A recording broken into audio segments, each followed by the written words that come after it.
या काननबाई त्यांनी दुधामध्ये विष मिसळून दिलं तिला. जानकी, एक मिनिट सर. मॅम,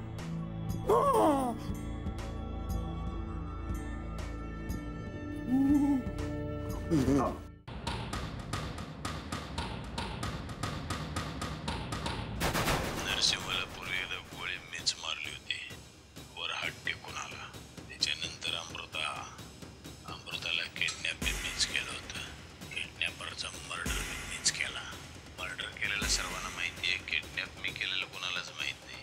अमृताचा नवरा आर्यन, त्याला हॉस्पिटलमध्ये जाऊन ठार मारण्याचं शुभ कार्य बी मीच केलंय. अमृताच्या पोटातलं पोर सुद्धा मीच मारलं होतं. खरं तर जानकीच्या पोटातलं पोर मारायचं होतं मला, पण चुकून औषध घेतलं अमृताने. तिच्याच पोटातलं पोर गचकलं. बिचारी जानकीला गच्चीवरून बी आम्हीच दोघांनी मिळून ढकललं. खरं तर जानकी मरणारच होती. नुसती आंधळी झाली. तिथं 8वा मर्डर नॉर लागला असता. बोला मिस्टर परशुराम किल्लेदार. आता यावर काही बोलायचंय का तुम्हाला?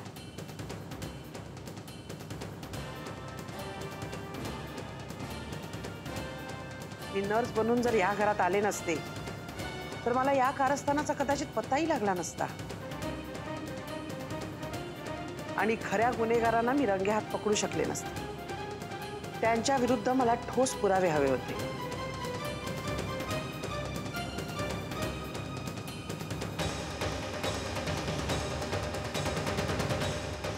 परशुराम किल्लेदार यांच्या गुन्ह्याचा कबुली जबाब तर आमच्याकडे आहेच.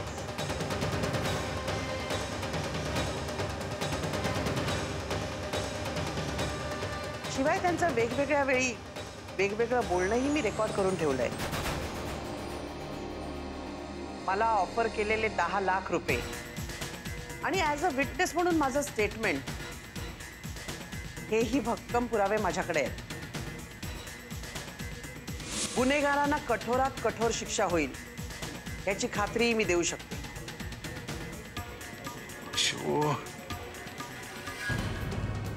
घरातलं कुत्र सुद्धा खाल्ल्या मिठाला जागतं.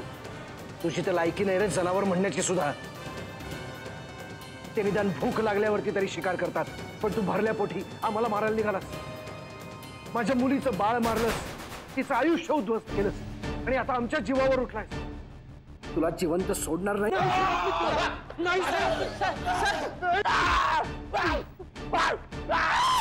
मला सोड वामन.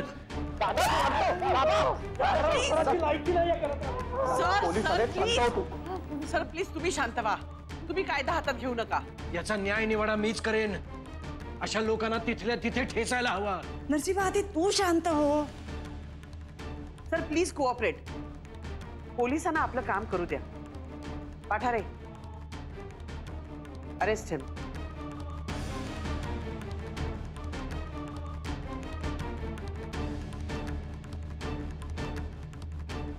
पण सगळे गुन्हेगार अजून पकडून झाले नाहीयेत.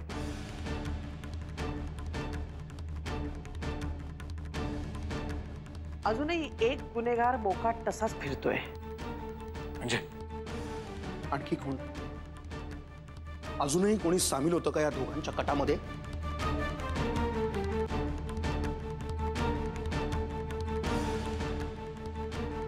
हो, तुमच्याच घरातली एक व्यक्ती आहे, मिसेस अहिल्या वामन किल्लेदार.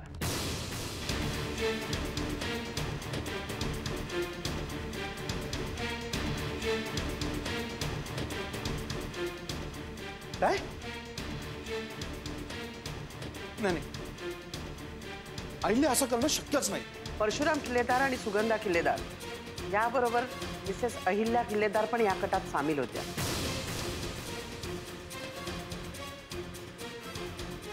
त्यांनीच मला गळ घालायचं काम केलं.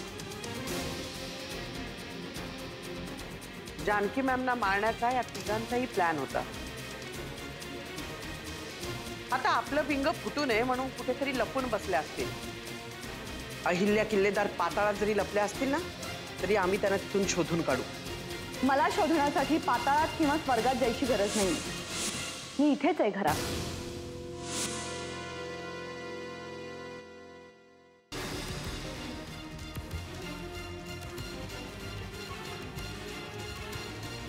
मी पण नाटकच करत होते आणि यांचं हे कारस्थान उघड होण्याआधीच मी तुम्हाला सांगितलं होतं. काननताई, मलाही वाटतं अहिल्याताई खरं बोलताय. कारण अहिल्याताईंनी माझ्यापाशी येऊन सुद्धा माझी माफी मागितली होती आणि आणि आपल्या सगळ्या चुकांची कबुली सुद्धा दिली होती. जशी यांना जानकीच्या जीवाची काळजी आहे तशीच मलाही.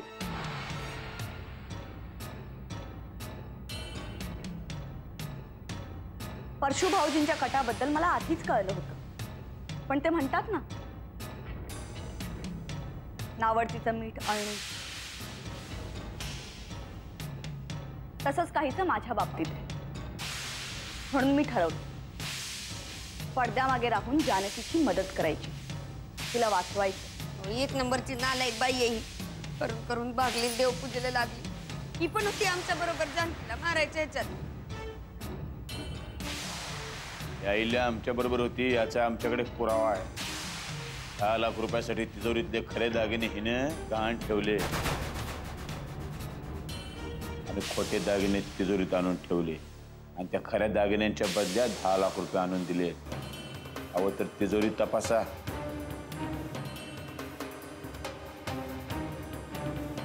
म्हणजे हिचं खरोखरं बिंब उघड पडेल.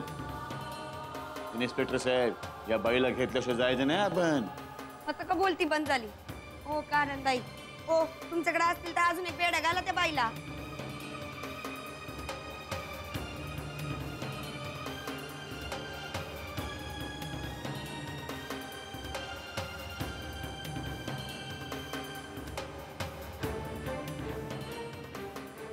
स्वतःला फाशी होते ना, म्हणून सगळं पाप माझ्या माथ्यावर फोडताय. पण भाऊजी, परशु भाऊजींनीच हे सगळे पैसे स्वतः उभे केले.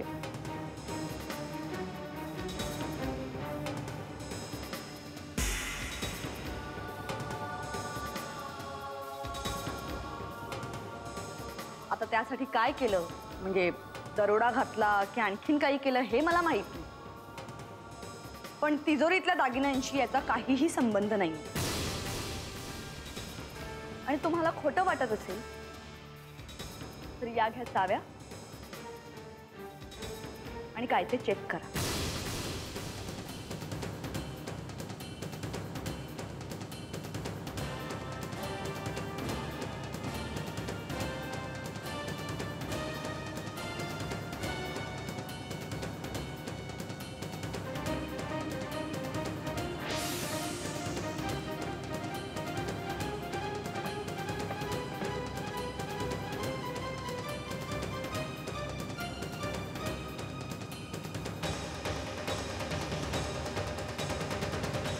सगळे दागिने आपलेच आहेत आणि यातून काही कमी झाले असंही वाटत नाही मला. सर, मला असं वाटतं की तुम्ही नुसती बघून खात्री करू नका. काय परशु सरांनी सांगितल्याप्रमाणे हे दागिने नकली असू शकतात आणि मला 100% त्यांच्या बोलण्यात तथ्य वाटते. त्यामुळे सर आपण एखाद्या ज्वेलरला बोलवून तपासून घेऊ. मला वाटलंच होतं तुम्ही काहीतरी खुसपट काढली. एखाद्याला गुन्हेगार म्हणून सिद्ध करायचं ठरवलंयत ना, मग माघार कशी घेणार? पण हरकत नाही भाऊजी, तुम्ही एखाद्या ज्वेलरला बोलवाच आणि दागिने तपासून खात्री करून घ्या. अहिल्या, जर तू खोटं बोलत असेल तर ते सिद्ध होईल. जास्त बोलू नकोस. भाऊजी, मला माहिती तुमचाही माझ्यावर विश्वास नाही. तुम्ही ज्वेलरला आता बोलवाच, मलाही बघायचं तो काय म्हणतोय. ठीक आहे सर, पण मला असं वाटतं की आपण मग आत्ताच्या आत्ताच ज्वेलरला बोलून खात्री करून घ्यावी.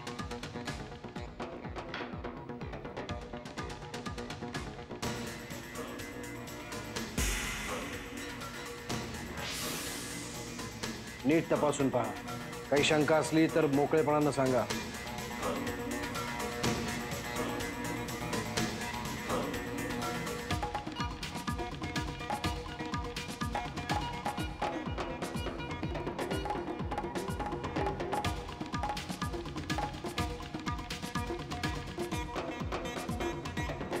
हे दागिने 100% खरे आहेत. यामध्ये शंका घेण्यासारखं काही कारणच नाही.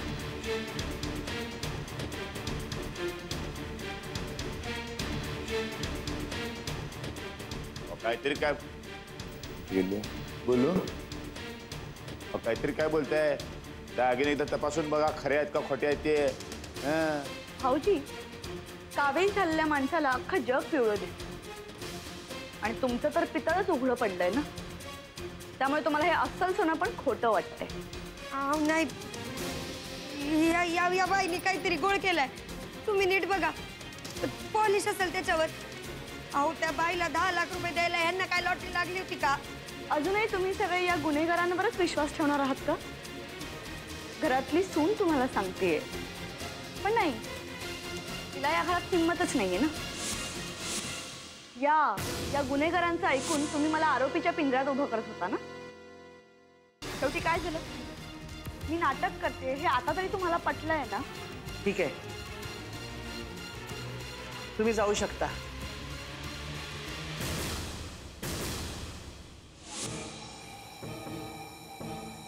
आणि पाठारे यांना घेऊन जा. थांबा.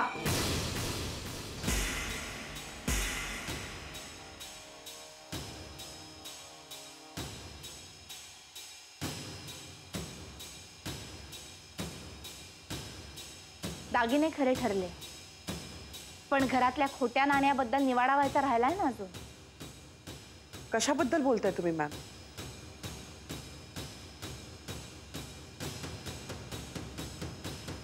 किल्लेदारांच्या घरातले दागिने जसे घराण्याचे होते ना, तसंच हे नाणं सुद्धा त्या घराण्याचंच आहे. पण ते खोटं निघालं आणि त्याच नाण्याचा आज न्यायनिवाडा करायचा आहे. आणि तो न्यायनिवाडा मी स्वतः करणार आहे. या घराची सून जानकी नरसिंह किल्लेदार. चला इन्स्पेक्टर साहेब, आपण निघू. त्यांना बसू दे इथे न्याय निवाडा करत. थांबा.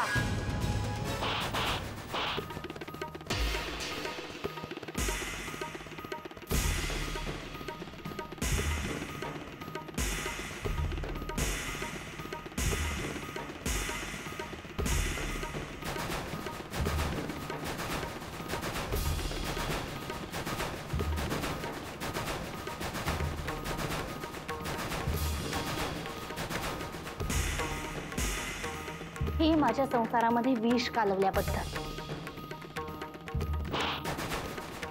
ही माझ्याकडे आणि माझ्या घराकडे वाकड्या नजरेने पाहिल्याबद्दल,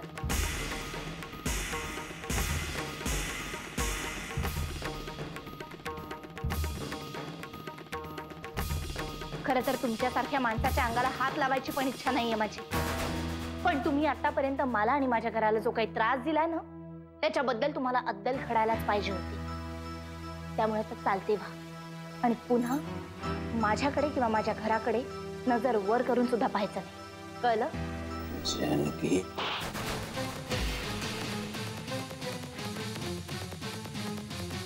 म्हटलं ना, नजर वर करून सुद्धा पाहायचं नाही.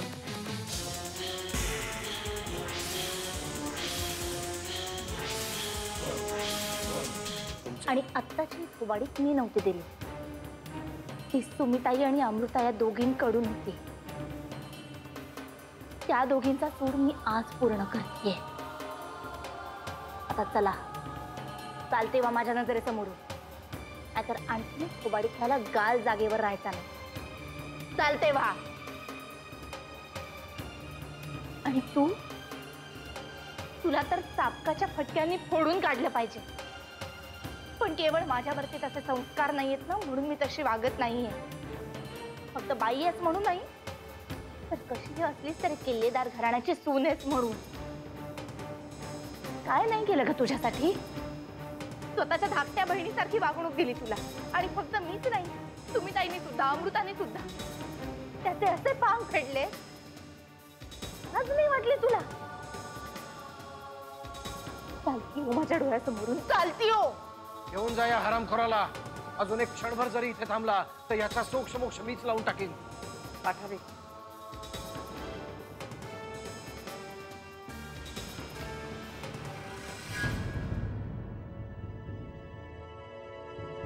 जानकी मॅम,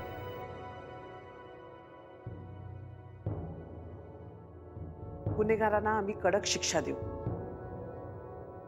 तुम्ही काळजी नका करू. शिंदे मॅडम, हा माझा भाऊ आहे म्हणून त्याची गय करू नका. त्याचा इतका छळ करा की याच जन्मात काय पुढच्या जन्मात सुद्धा असं कोणाशी वागणार नाही तो. येस.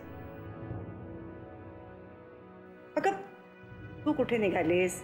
पुन्हा कधी भेटणार आहेस अशी निवांत? आणि तुझे आभार सुद्धा मानायचेत की आम्हाला अजून? आत्याबाई, आभार कसले? माझं कामच होतं ते. पुन्हा येईन ना निवांत कधीतरी. शिंदे मॅडम, तुमचे आभार मानावेत तेवढे थोडे आहेत. माझ्या बायकोच्या पाठीशी तुम्ही राहिलात म्हणून अनर्थ टळलाय. I can't thank you enough. Thank you so much. Welcome sir. येते मी.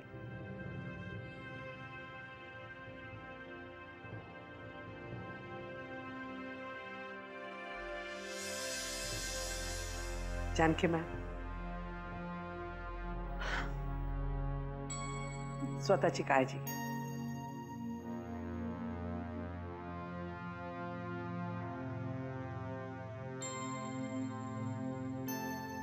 पांडुरंगा, काय वेळ आणलीस रे बाबा आमच्यावर. घरातला गुन्हेगार पकडून नेला म्हणून आनंद मानायचा का आमच्याच घरात गुन्हेगार निघाला म्हणून दुःख करायचं? आता तूच या सगळ्यातनं मार्ग दाखव रे बाबा. घरात एवढं मोठं महाभारत घडत होतं, तुला माहित होतं, पण तू माझ्यापासून लपवून ठेवलंस.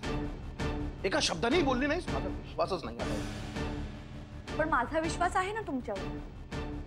मी एवढं सगळं तळमळीने सांगते पण तुमचा माझ्यावर विश्वासच बसत नाहीये. कसा बसणार अहिल्या? कसा बसणार विश्वास याच्यावर? सांग ना. आपल्या घरात एका खुनाचं कारस्थान रचलं जात होतं, कळतंय का तुला? जानकीला 2 वेळा मारायचा प्रयत्न झाला, एकदा विष देऊन एकदा ढकलून. आणि हे सगळं माझा भाऊ, त्याची बायको हे करत होते ना. हे तुला माहित होतं ना, तरी तुला ते मला सांगावं असं वाटत नाही? हे तुला गैर वाटत नाही? नाही वाटत, कारण मी हे सगळं त्या गुन्हेगारांचं पितळ उघडं पडावं म्हणून करतो. का तर तुम्हालाही असंच वाटतंय मीही या कटात सामील होते म्हणून? मला काय वाटतंय काय वाटत नाहीये हे महत्वाचं नाहीच आहे. वस्तुस्थिती काय आहे ना ते महत्वाचं आहे. आणि आता तरी तुझं कुठलंही म्हणणं मान्य होणं शक्यच नाही. आणि चल, एक वेळ मी विश्वास ठेवला तुझ्यावर. तू नाटक करत होतीस, मान्य आहे. पण परशुने जर जानकीचा गळा दाबला असता, तिला कुठे ढकललं असतं, काही केलं असतं, तर कशी वाचवणार होतीस तू तिला? हे बघा, कारण त्यांच्या कटामध्ये काहीतरी कारणानिमित्त सामील झाली हे मला कळलं होतं, म्हणून मी तिचीच मदत घेतली. अहो पण ती पोलीस आहे हे मला जर का आधी माहिती असतं ना तर मी तिला सगळं सांगितलं असतं. हेच विश्वासाचा प्रश्न म्हणतो ना तो इथेच येतो. कारण कुठून तरी बाहेरून आलेली बाई आहे. हे सगळं नाटक करतेस तू, हे त्या परक्या बाईला तुला सांगावं असं वाटलं, पण घरात मला सांगावं असं वाटलं नाही, तेव्हा मात्र मी तुला परका वाटतो. कुठली गोष्ट कुठे नेताय? मी तुम्हाला सगळं सांगितलं असतं ना तर परशु भाऊजी आणि सुगंधामुळे तुमच्या जीवाला धोका निर्माण झाला असता. माझ्या जीवाला धोका? तू काय बोलतीये? आणि कोणाकडनं? तर परशुकडून. परशु काय वाकडं करणार होता माझं? तुम्हाला काही गोष्टी सोयीस्कररित्या विसरता येतात, मला येत नाही. तुमच्या बँकेत येऊन तमाशा करणाऱ्या परशु भाऊजींनी तुम्हाला विष देण्याचाही प्रयत्न केला होता, पण चुकून तो चहा जानकी प्यायली, त्यामुळे हे सगळं रामायण घडलंय. तुम्हाला माणसं ओळखता येत नसतील पण मला चांगलेच ओळखता येत. फक्त त्या कानांच्या बाबतीत माझा अंदाज जर असा चुकला. जर का मला आधी माहित असतं ना ती पोलीस आहे तर आज दोघंही जेलमध्ये असते, खूप आधी. पण जाऊ द्या ना, आता जानकीही बरी झाली, गुन्हेगारांना शिक्षाही झाली, हे एका अर्थी चांगलंच झालं ना.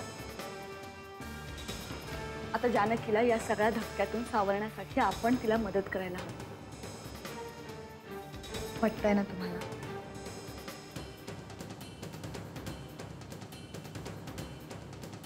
हे तर खरंच आहे ग.